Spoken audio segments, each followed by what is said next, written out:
Bulatkan tekad, kuatkan hati, negeri ini memanggilmu kawan. Belajar bergerak berbagi untuk negeri, guru penggerak majukan pendidikan. Guru penggerak menghamba pada murid, kreatif rancang pembelajaran. Hargai potensi, tingkatkan. Baik saja. Dan ketemu semua, alhamdulillah sehat-sehat Pak ya. Ini Pak terkait dengan program yang ada sementara kita laksanakan, yaitu program guru penggerak Pak. Iya. Ada salah satu tugas demonstrasi di modul 3.1 Iya. tentang kita mewawancarai beberapa kepala sekolah 2 sampai 3 kepala sekolah Pak. Iya, iya. Terkait dengan pengambilan keputusan berbasis nilai-nilai kebijakan Pak. Iya. Selama Bapak menjadi kepala sekolah, Iya. apakah pernah Bapak mengambil sebuah keputusan, Pak? Pak pernah Pernah. Keputusan apa waktu itu yang Bapak ambil? keputusan yang menyangkut dengan tugas pembelajaran guru Oh, tugas dan pembelajaran guru ya. di kelas sekolah apa. Lalu pada saat keputusan waktu yang Pak ambil itu tidak merugikan siapa-siapa, Pak? Pak berpikir seperti tidak merugikan siapa-siapa karena paling melihat dari sisi kemampuan guru terhadap tugas itu, sehingga tugas itu akan berjalan dengan baik. Iya. Tapi pernah Pak ketika sebelum Bapak mengambil sebuah keputusan, pernah Bapak bikin perbandingan? Iya pernah. Artinya melihat sisi keuntungan dan kelemahan tentang sebuah keputusan. Pasti ada sisi keuntungan dan kelemahan, terutama menyangkut pengetahuan guru sehingga pengetahuan guru itu lebih banyak. Karena ada satu fokus saja kalau di satu kelas itu terus menerus pengetahuan itu tidak bisa melebar kepada pengetahuan yang baik seperti pengetahuan untuk mengajar di kelas kecil atau pengetahuan mengajar di kelas besar. Kemudian Pak, kira-kira ini saya dalam tahap pembelajaran juga bisa tidak Pak Bapak berbagi tentang bagaimana cara kita dalam mengambil teknik kita dalam mengambil sebuah keputusan Pak? Iya. Pertama keputusan ini kita ambil ada yang memang sifatnya langsung. Ada yang sifatnya langsung seperti tadi yang Pak bisa sampaikan itu, ya karena itu sudah ada dalam penilaian Pak, dan itu merupakan suatu hak prerogatif dari kepala sekolah untuk menentukan tugas-tugas pembelajaran kelas. Dan ada juga keputusan-keputusan yang perlu diambil dari data-data yang diberikan dari guru. Iya. Sebagai bahan acuan. Sebagai bahan acuan semua ditampung lalu diambil keputusan.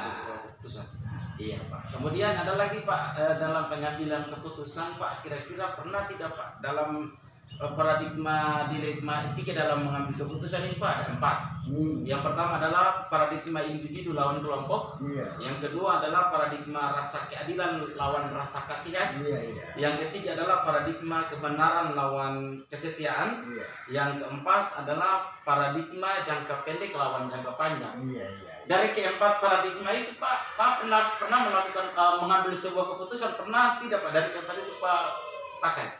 Artinya mengambil satu. Iya pernah. Paradigma apa? Individu lawan kelompok atau paradigma rasa keadilan lawan rasa kasihan, atau paradigma kebenaran lawan kesetiaan, kemudian paradigma jangka pendek lawan jangka panjang Pak. Kira-kira waktu itu Pak yang pakai yang mana? Iya, itu ada semua dipakai ya. Oh, semuanya pernah dipakai ya Pak. Dipakai. Tapi salah satu saya mau bilang bahwa coba saja paradigma kebenaran lawan kesetiaan. Ya. Oh, ini pernah Pak, pernah mengambil bisa Ya, cerita Pak? dalam saat ini saja Pak sudah melakukan kebenaran lawan kesetiaan. Ya, artinya kesetiaan itu yang sifat kemanusiaan itu kita hubungkan ya. Iya, iya. Bagaimanapun kita manusia dan manusia, tapi harus ada yang suatu kebenaran. Karena mengapa? Berulang kali melakukan kesalahan-kesalahan itu akhirnya muncullah suatu sifat kesetiaan. Oh iya, iya. Betul juga Pak ya. Iya. Jadi kebenaran itu contoh saya yang dalam persoalan daftar hadir, ya absensi guru, ya di sekolah ini. Ya kesetiaan guru itu artinya terhadap kita itu kita bisa lihat kesetiaannya seperti apa. Ya, dalam melaksanakan tugas pokok, tupoksinya atau tugas yang memang Atau tidak ke sekolah. iya tidak atau ke sekolah, ya setiap saat tidak ke sekolah akhirnya situ kebenaran muncul, situ kebenaran muncul. Jadi pada prinsipnya dalam absensi, Iya. dalam katakanlah absen itu Iya. karena tidak sesuai dengan Iya. kenyataan Pak. Tapi Bapak mengambil sebuah keputusan jadi apa namanya nasib guru itu Bapak Bisa juga bilang terjadi. udah kasih Iya. kasih Iya, bisa juga terjadi. Bisa juga terjadi karena begini. Bisa saja itu juga muncul suatu sifat kemanusiaan tinggi, kesetiaan terhadap teman, terhadap bawahan yang sangat tinggi. Ya, kita lihat saja di sini ada guru yang sertifikasi dengan volume mengajar. guru yang ada di sekolah ini, ya, sehingga tidak cukup dengan rombongan Iya. rombongan belajar yang ada di sekolah ini. Karena sekolah ini kan hanya 6 rombongan belajar. 6 rombel ya. Ya, sebentar guru ini sudah kan berlebihan ini. Artinya kalau dilihat Ya, dari ini kan kalau mau dilihat ini kan ada guru yang masuk. Nah, padahal guru ini sudah berlebihan. Tapi guru yang masuk ini guru sertifikasi. sertifikasi juga. Nah, ini kan bahasanya dilema nih. Itu Ayo, sebuah Sob. dilema. Sebuah dilema. Atau apa ya? Bahasa-bahasanya yang ada sensasionalnya yang muncul. Oh iya, dari jumlah robel, kemudian jumlah guru yang Iya. hadir, kemudian ada juga mutasi Nah. guru yang masuk. Ini memang sangat dilema sekali, Pak. Dilema sekali. Dalam situasi itu Pak sebagai pimpinan mengambil sebuah keputusan bagaimana, Ini Pak? mengambil sebuah keputusan yang melawan kelompok. ini. Yo, lawan kelompok besar ya. Ya jadi kan apa namanya sistem yang kita pakai itu kan untuk menyelamatkan semua. Nah, sehingga kita mengatur strategis dalam data pokok kita pendidik itu sehingga semua bisa masuk dengan cara yang memang kita lakukan itu ya masuk dan bisa keluar. Oh, begitu ya. Masuk dan bisa keluar.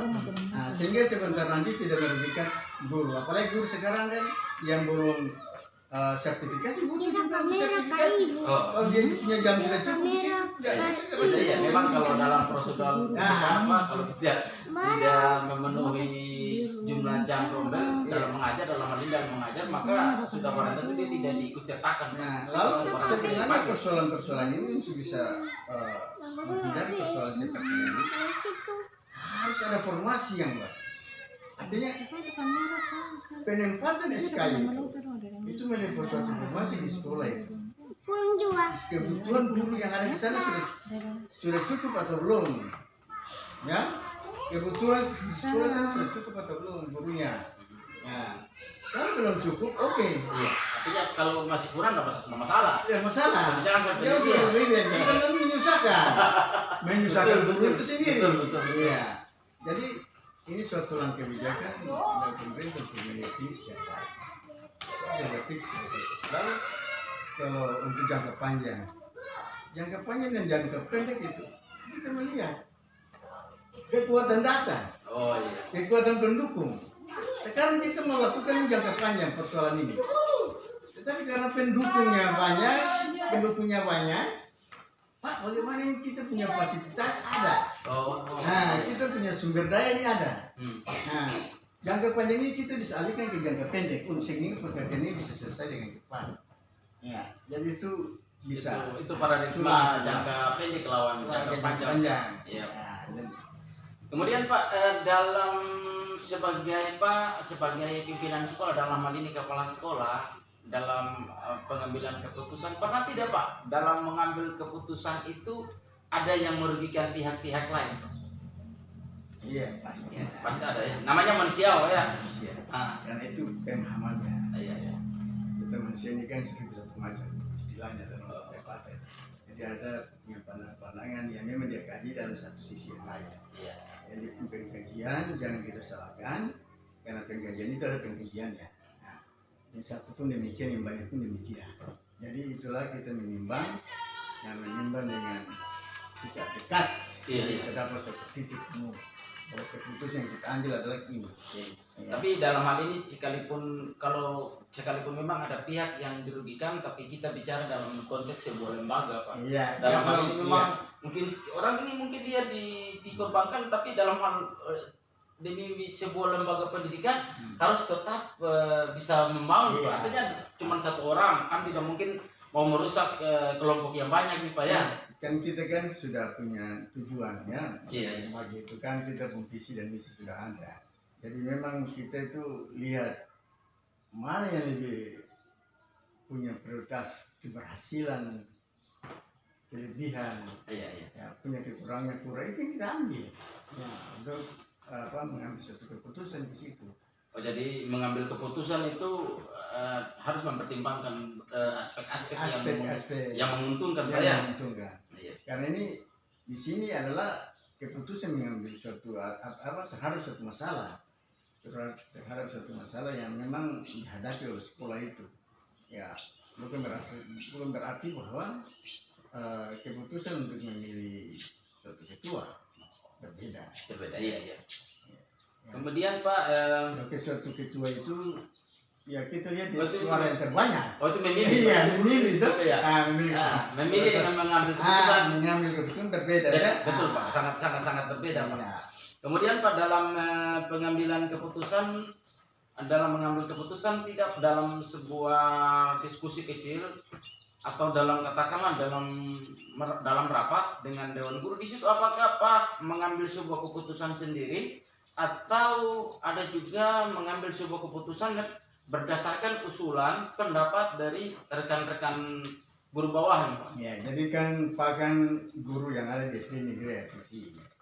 Nah, sekarang ini kan ada ikut ya grup penggerak. Nah, selama proses mengambil keputusan ini biasanya kan Pak mengumpul saudara guru semua, kemudian setelah Pak arahkan teknis yang disampaikan sudah selesai, Pak melemparkan persoalan kepada semua guru, lalu kita mengambil suatu keputusan.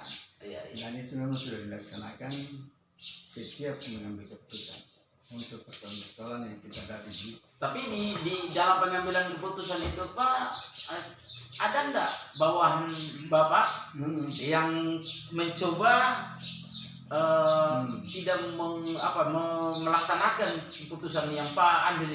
Ya, Ada. Oh. Ada ya. Tapi namanya sebagai pimpinan Iya. siap dengan sebuah keputusan dan bertanggung jawab dengan keputusan yang diambil. Jadi, sepanjang tidak merugikan siapa-siapa, Pak ya. Jadi keputusan ini ada punya pemahaman yang berbeda juga dari saudara guru. Iya. Mereka melihat suatu keputusan itu bukan saja dengan keputusan yang bersifat lisan. Nah, Tapi juga yang tertulis ya. Nah, saya melihat itu banyak itu di kalangan kita ini, di sekolah ini suatu keputusan itu dituangkan dalam satu keputusan yang tertulis. Oh, boleh maunya berdasarkan SK ya, Pak ya. SK. Padahal kalau lisan saja sudah cukup. Tugas itu. Padahal lisan aja sudah cukup. Padahal Pak. lisan saya sudah cukup. Yang namanya jadi bikin. Karena secara langsung kan. Oh iya. Nah, sehingga mereka punya pemahaman berbeda. Oh. Nah, tetapi yang terpenting itu sebenarnya marilah kita loyalitas Ya. terhadap keputusan pimpinan. Ya. Karena pimpinan ini memang mengambil keputusan berdasarkan data yang diberikan oleh bawahan. Oke Pak, terima kasih sudah meluangkan waktu saya Pak, dan saya juga mohon maaf barangkali sudah menyita waktu Bapak. Saya sangat berterima kasih Pak dengan segala macam pemahaman, segala macam pengalaman Bapak yang saya ambil untuk jadikan sebagai pelajaran saya, dan ini juga menjadi suatu tuntutan tugas Pak di LMS. Jadi pada kesempatan ini saya barangkali cukup sekian Pak, kita punya wawancara dan kita menyampaikan terima kasih banyak kepada Bapak. Terima kasih. Ya. Terima kasih di tanggal 13 13 April 2020. Assalamualaikum Bapak Kep. Barangkali mohon maaf Pak, sebelum kita melaksanakan kegiatan wawancara Pak, mungkin bisa memperkenalkan diri Pak. Makasih Pak. Nama saya Anwar Flowe SPD. Ini 1994 2602 2005 1001. Pada golongan pembinaan 4A jabatan Kepala SMK Negeri 3 Serang Barat. Itu sekedar. Ya, terima kasih Pak atas perkenalan Bapak. Ini Pak terkait dengan terkait dengan program yang saya geluti Pak di pendidikan guru penggerak. Salah satunya adalah kita melakukan wawancara kepada kepala-kepala sekolah tentang pengambilan keputusan berbasis atau berdasarkan nilai-nilai kebajikan sekolah Pak. Ya, kemudian Pak yang ingin saya tanyakan yang pertama, selama Bapak menjadi kepala sekolah, apakah pernah Bapak mengambil sebuah keputusan Pak? Ya, begini Pak, terima kasih. Untuk mengambil keputusan suatu organisasi, terutama di Sekolah. sekolah itu kan kebanyakan diambil keputusan. Hanya keputusan yang diambil itu tidak serta-merta itu diputuskan oleh kepala sekolah saya. Oh, dalam hal Kami, ini Pak ya, tidak pernah kami- ambil sendiri. Kami tidak. Ya. Oh, Ya saya kebiasaan saya komunikasi sama para wakasek kasih. dari wakasek itu. Terus saya biasanya menyampaikan hal itu di Dewan Guru. Jadi biasanya Lalu kalau keputusan itu keputusan yang saya ambil, yang diambil oleh kita semua secara kolektif itu saya yang menetapkan. Tetapi yang sangat penting itu kita memperhatikan hal-hal yang jangan sampai dia membawa efek dari pengambilan keputusan. jadi dalam hal ini tidak ada yang dirugikan Pak ya. Tidak ada yang juga. Nah, salah satu contoh misalnya pengambilan keputusan untuk Kenaikan kelas di biasanya di akhir tahun pelajaran nih Pak ya. atau di tengah semester Iya. Di sini yang kami sangat memperhatikan sekarang itu adalah faktor kehidupan siswa. Oh, jadi salah satu tulang ukurnya Pak ya. Faktor kehidupan. Ya, dengan siswa ya. Mengapa sampai saya? Sebab begini, banyak kita tidak sadar. Kebanyakan kita tidak sadar. Ketika kita berhadapan dengan siswa yang sangat rajin sekali sekolah, dan siswa yang sedang, bahkan siswa yang malas sekali sekolah. Di sini di dalam pengambilan keputusan kita harus berhati-hati. Iya. Karena Iya. takutnya jangan sampai rajin sekali dengan malas sekali kita salah. Sama nilai. Nah, itu berarti kita menunjukkan ya pendidikan. Jadi menghancurkan pendidikan tambah juga mungkin barangkali membunuh karakter anak barangkali. Ya, menghancurkan pendidikan itu seharusnya yang paling efektif itu menentukan sifat mungkin dia sama orang itu. Iya, iya. Kalau satu mungkin bisa keputusan di singkat tiga ini gue tidak tahu karena aku rajin dan malas sama saja. Ini keputusan dari. Jadi dalam pengambilan keputusan Pak sangat Jadi memperhatikan sangat ini ya. memperhatikan faktor kehidupan. Iya. Sangat memperhatikan. Sebab begini, saya punya pemikiran bahwa ketika siswa itu dia rajin, sebenarnya masalah buruk tapi tidak masalah. Oh, Tapi ketika dia datang ke sekolah, berarti secara otomatis segala proses dia itu. ada peribahasa rajin Pak tepat ini Pak ya. Ada peribahasa ya. Nah, nanti masalah pengelolaan, hasil daripada dia mengikuti contohnya dia menerima pelajaran. Dia menerima pelajaran ini kan nanti yang keluar. Oh, iya. Ketika dia sampai di masih setelah terima itu dia apakah diulang-ulang aku atau sampai di rumah dia ulang pelajaran itu atau tidak, tapi yang jelas itu bukan kepada dia. Oh, iya. Tapi yang jelas yang kita pantau, kita pegang sekali itu adalah masalah kedisiplinan siswa rajin.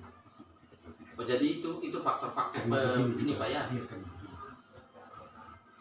Kalau siswa dia rajin sekali, kok ini kenapa dia kan ada terbuka ruang yang beda Ya. macam, tapi itu akan turun juga. Oh ini juga mungkin betul.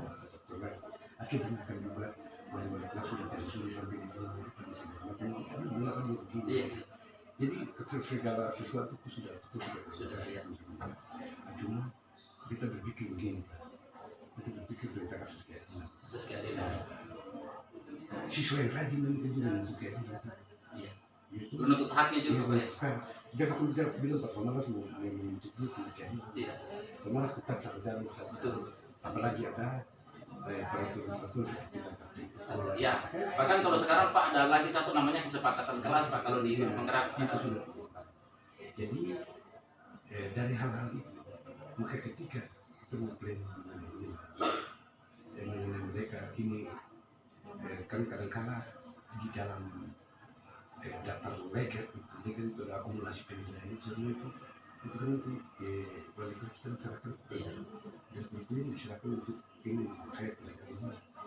Ketika siswa ini di kendala ini kan selalu saya dalam hal itu saya komunikasi secara ini guru-guru dan studi itu terutama. Guru, jadi dalam pengambilan keputusan guru Semua. studi dilibatkan, Ya, Pak Kasih kurikulum dilibatkan. Dilibatkan. Kemudian Pak kalau boleh tahu selama Bapak menjadi kepala sekolah, apakah dalam Bapak pernah mengambil sebuah keputusan yang dilematis? Pernah tidak Pak? Dalam tugas pengalaman Bapak sebagai artinya kalau pernah Pak? Sudah, begini Pak. Sebenarnya tidak ada. Oh tidak. Tidak ada tugas, tidak ada Yang dilema dalam mengambil. sangat dilematis bagi saya tidak pernah ada bagi saya. Cuma yang saya sangat memperhatikan, saya sangat konsen terhadap proses di sekolah. Iya. Itu adalah PBM. BBM, ya. Proses Untuk di sekolah itu, sekolah hidup atau tidak hidup itu adalah proses PBM. BBM, ya. Nanti di dalam mereka belajar istilahnya modelnya seperti apa Pak. Dalam sistem mengajar di luar kan di dalam kelas itu Tidak ada masalah, ya. tapi yang jelas bahwa saya sangat memperhatikan kehadiran guru Di dalam, ya. sebab begini kadang-kadang contoh misalnya nilai ini kita sudah kesepakatan bersama bahwa kalau siswa sampai tidak hadir sampai sekian itu betul tidak Ya. dia nilai apa tapi tidak. Kemudian satu lagi Pak, barangkali yang terakhir, kita udah banyak Bapak bercerita, berbagi pengalaman pada saya. Dalam perjalanan Bapak sebagai kepala sekolah, dalam pengambilan pernah tidak Bapak mengambil sebuah keputusan yang merugikan pihak lain, Pak?